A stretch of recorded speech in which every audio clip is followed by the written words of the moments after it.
Hey guys, back for another episode of Rap. I feel like we should have had something like an intro song here at this point, like it's Raining Men or it's something like that, because we're talking today about a flood. It's Raining Men? I don't really know. That's all I could think of. Oh, Raindrops keep falling on my head. That'd be a good one too. I was like, there's so many songs about rain. I know there's so many, but that's all I could really think of in the moment. That's not really a song that I, sit and listen to a lot, but it was just in my head. So Raindrops keep falling on my head. You have one? You have like a thing that you're the theme of raining? Wasn't there a Stephen Curtis Chapman song about rain? Oh, I can't remember.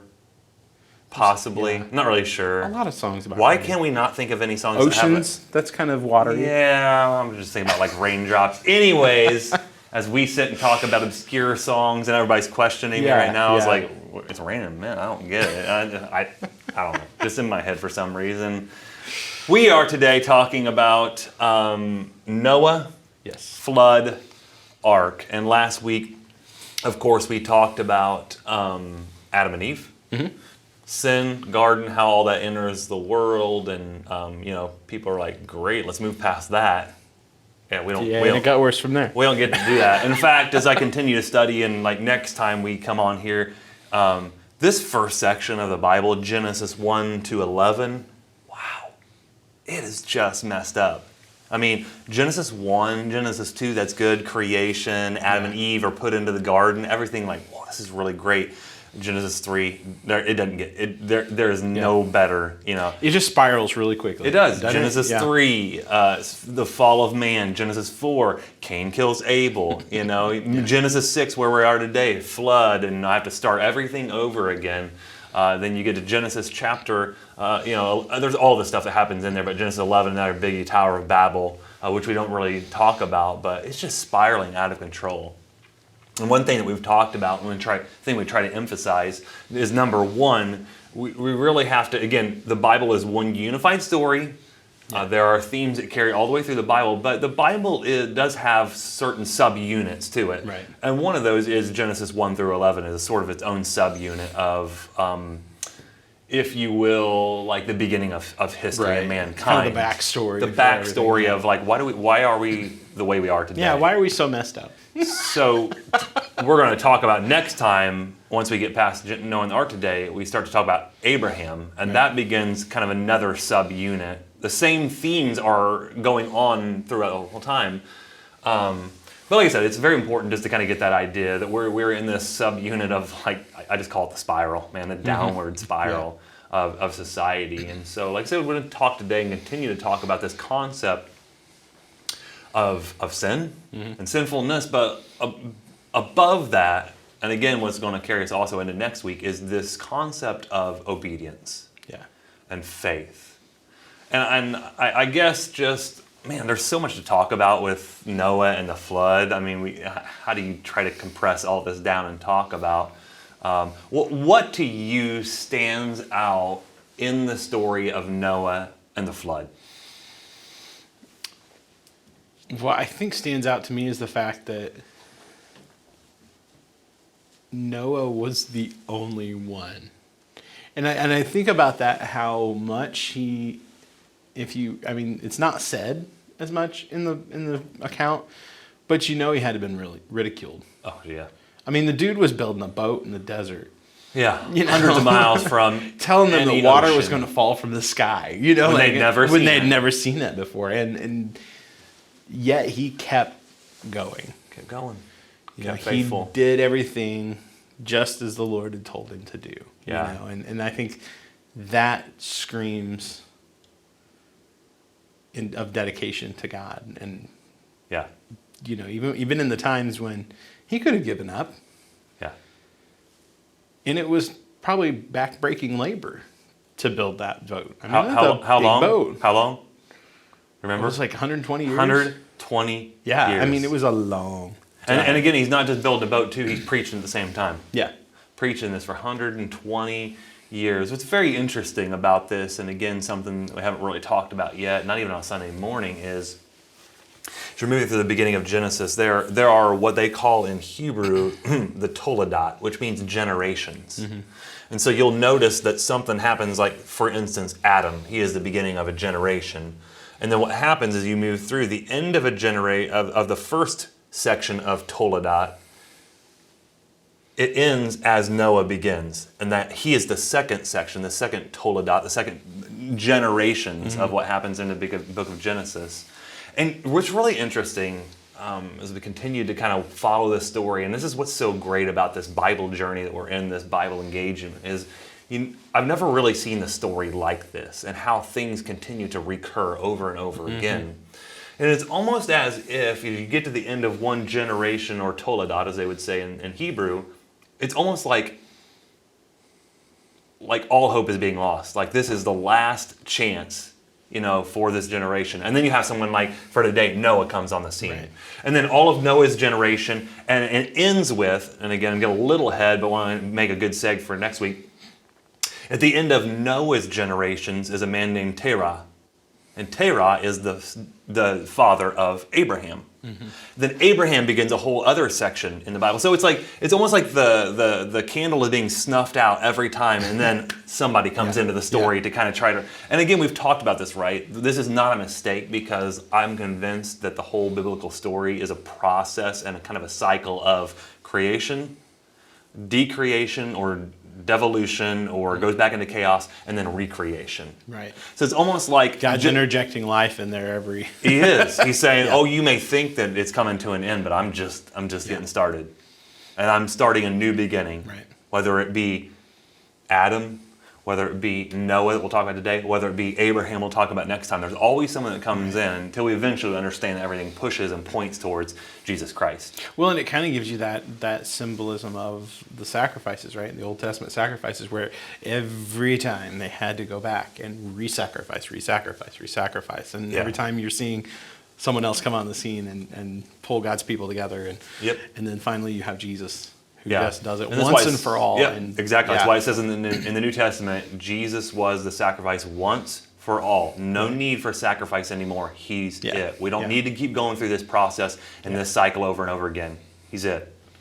He has made you now a new creation. Anyways, sorry. Big picture stuff there. Right? And now let's rein it back into this Noah and the flood. And you said what stands out to you, again, was what? Yeah, the fact that he kind of stood out. Yeah, he stood out. Like he stuck to it. And again, people would ask, what was the population of the earth at this time? Nobody knows. But it does say at the very beginning of his section there, people were taking up the mandate that God had given Adam, be fruitful and multiply, and population was exploding. You get the idea that there was a good amount of people. But to say that amongst all of the people that are multiplying on that earth, one guy is in God's eyes blameless, perfect, right? That's wow. Unbelievable, isn't it? That's insane. And we think what's bad now, right? Yeah. One guy. Yeah. One guy. And what really stands out to me, I think what we have a tendency to do when we read the story of Noah, and it's there, and it should be emphasized, is judgment. It's just judgment. That's all it is. But I'm convinced that you can look at almost every story in the Bible that looks like it's dark. It looks like it's in. It looks like there's no hope there. But there's always a glimmer of grace. Yeah. And to me, as I read this story over again and read it and reread it this past, in preparation for this past Sunday, was really the story here is grace. Mm-hmm. Yeah. Genesis 6. God gave them a lot of time. 120 years. Yeah. Even in that Genesis 6:8, as you come to the end of it, and my guess it's not a good picture of humanity. He says he saw that what was in their heart was only ever continually evil. Right. There were no good thoughts. That is not a good line. No. He says, so what I have to do is I have to start over. I have to reboot.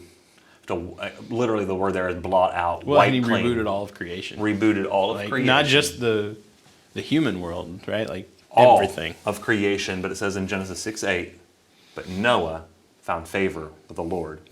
Now it's really interesting to me because we look at, Noah, and we're like, Noah. There's the guy. Noah was not perfect by any stretch of the imagination. No. It was just that in comparison to the depravity and the evil of the rest of humankind, he kind of stood out, Right, and I think it's where his heart was. Yeah. Right? It wasn't that he was perfect, it was where his heart was to follow after God. Yeah. Can we just take a time out right there on that one, by the way? I try to emphasize this so much with people. God is working to make us perfect.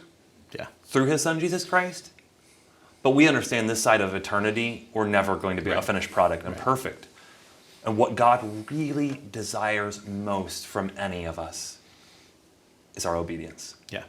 Is that we would surrender to him and follow him in anything he calls us to do. Yeah. And that's what it is about Noah. Noah is not perfect. He doesn't come to God and God go, wow, like you totally impressed me. No, God made Noah something. Noah was trying. He was trying to follow after God. Exactly. Right? Yeah. He was. Yeah. I mean, for 120 years, I'm going to pound on this boat and I'm going to preach the word. I'm going to preach the gospel. Yeah. And God says, I honor that.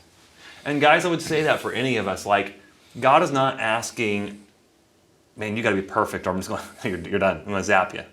No, guess who? Guess who is perfect and is perfect?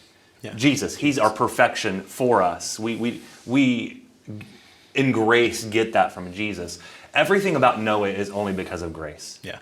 And faith and obedience. And I just try to emphasize that with people. And that's what this story really has at the core of it is just be faithful. Yeah. Man, times are tough and times will be tougher. It's never going to get easier. Right. Okay, please understand that. It will never get easier. So what you're saying is Noah didn't wake up every morning saying, gee, I really want to work on a boat. No. He is like every last one of us who was just living life every single day saying, I mean, like, I'm just trying to think of something in my life. Exercise. I try to exercise and work out at least 4 to 5 times a week. But do I love that? Absolutely. There is not a shred of me that'd be like, I am so glad to be able to do this. But and I've heard a lot of people say this feeds into a lot of things with faith as well. Discipline, obedience, faithfulness. Yeah. That was Noah. There was so many people in the Bible that weren't perfect people. And again, you find out, we didn't talk about this at all, but when Noah gets off the ark, do you remember what Noah does? He gets drunk. He builds a vineyard, gets a little too much of the wine in him, and it doesn't end up pretty. No. You're like, oh, dang. I thought that's... And this is what we so often... And you're left at the end of that with, this is the righteous guy that God just saved, right? Like, we are flawed. But that's the point of all of it. Yeah. None of us are good. No. None of us like come to God and he's like, well, there it is. There is the... None of us are perfect. Yeah. Except for Jesus. Yeah. And we take that on us. We try so hard, I think, to... and we do this with the Bible so often. That's why I try to emphasize here at New Heights so often. The point of a story or an account or someone's life is not be a Noah. Yeah. Be an Abram. It's about looking at character traits that they displayed in their life and said, that's what we go after. Not be that person. No, be that faithful. Be that devoted. Be that surrendered. Be that obedient. Yeah. Those are what God wants to build in us. And in all those stories, we also see don't do that. Yes, do not do that. Do you see that? That was bad. And so, but anyways, back to what we were kind of talking about was what really stands out to me is the grace of God in this story. I think it's in 1 Peter that he says, God does not desire or wish that anybody should perish, but that we would come to a knowledge of him.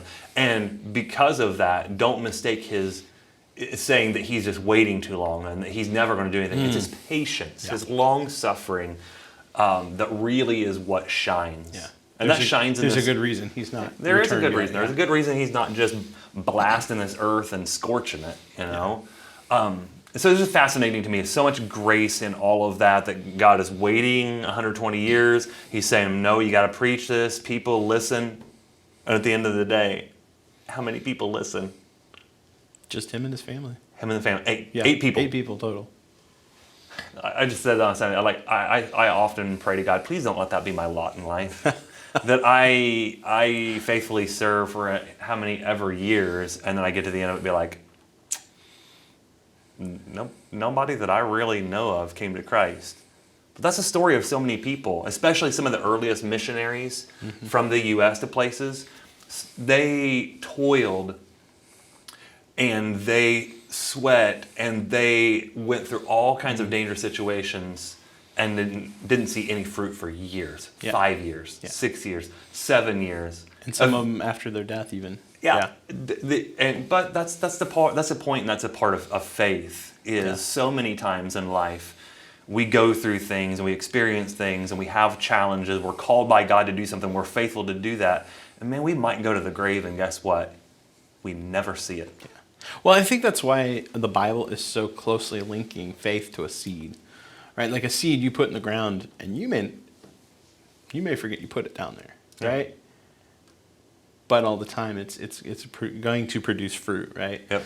And so, being patient in that process. Yep. I think not only for people in ministry, of being patient. That's something, especially, and you know this from being in youth ministry as well. You don't always see the fruit. You work at it. Noah was working at it. He didn't necessarily see the fruit of it. Yeah. Except for the fact that him and his family were saved. Yep. But being faithful anyway. Yeah. In spite of, and that's where our true faith comes and shines, right? Like, we know God has told us to do this. We may not understand why. Yeah. But we're going to do it because he said we need. And again, like I love the image you use of a seed. A seed is just small, and things start small. Yeah. And all God is asking is just take another step. Take that step. Just take one more step. I've heard it said this way, and sometimes he doesn't give us the next step until we take that step. Yeah. Next week we'll talk about that with Abraham. I've kept this in my mind for a while now. I heard it, and it is so true. Is that God doesn't call us to be popular, well liked. He calls us to be faithful. Yeah. Above all, in everything. And one of the things I said this last Sunday was that if you are feeling squeezed and mocked, and you feel like you're going against the flow of everything in this world, you're right where you need to be. Congratulations. You're right where you need to be. Yeah. But we so often forget that and that element of just one more step. Yeah. One more step is all God is asking. He's not asking us to be world beaters and do it all in one day. Right. And I think that's where where Satan, our enemy, kind of pushes in and discourages us, right? Like, the world's measures of success don't apply here. Way different. Right. And so when we go and we're faithful to God, but then we see someone else over here doing this huge thing, and it may be something, like, well, I'm no Billy Graham, right? Like, hey, you're right. No, you're right. You're not a Billy Graham. There was a Billy Graham. Right. God didn't call you to do that. No. And keeping in mind what God has called you personally to do. And it may not look significant, but not being discouraged about that. Yeah. Yeah, absolutely. Because you don't know what God's going to do with that. Yeah. I mean, yeah. You look at, the mustard seed that Jesus talks about, right? Like, that, it's the smallest seed, but it grows into a huge tree. Yeah. And he says, that's all I'm asking for you at the bare minimum. Give me this much faith. Just a little bit. And watch what happens. Yeah. Faith and real and true belief, watch what happens. I think we have a tendency with the story of Noah and the ark and the flood to also say too, well, I guess that means that I just need to go in and close myself off from everything that's bad. Well, no, that was a pretty unique moment in history where God was calling them to do that. Surely do we run away from ungodly things and not allow that to influence us? But we also have, and again, segging a little bit to next week, we have a responsibility, a great responsibility to also bless the rest of the world around us. One of the last things I want to talk about here is the end of the story, which is this is what really struck me about the whole story, this covenant he makes with Noah and the rainbow. And I always thought, like, oh, that's really cutesy. Like, it makes for a good story when we go out and we see a rainbow, we're like, oh, that's God. No, really what that is there, and I made mention of this, the word in Hebrew there references and is really pointing towards a war bow. And again, what I had said, and this is again how everything points to Jesus, is we understand with a rainbow, it's arced, and that bow is pointed where? Up towards heaven. And I think what God is trying to communicate, not just with that covenant, but with every covenant he makes and with every word that he speaks in the Bible is, I've already taken the pain. I've already taken Yeah. the arrow. And he did that in his son, Jesus Christ. As Jesus, thousands of years later, would be hanging on a cross, he said that war bow is pointed towards him. He took those arrows. He took that sin. He took that pain Yeah. so that you wouldn't have to.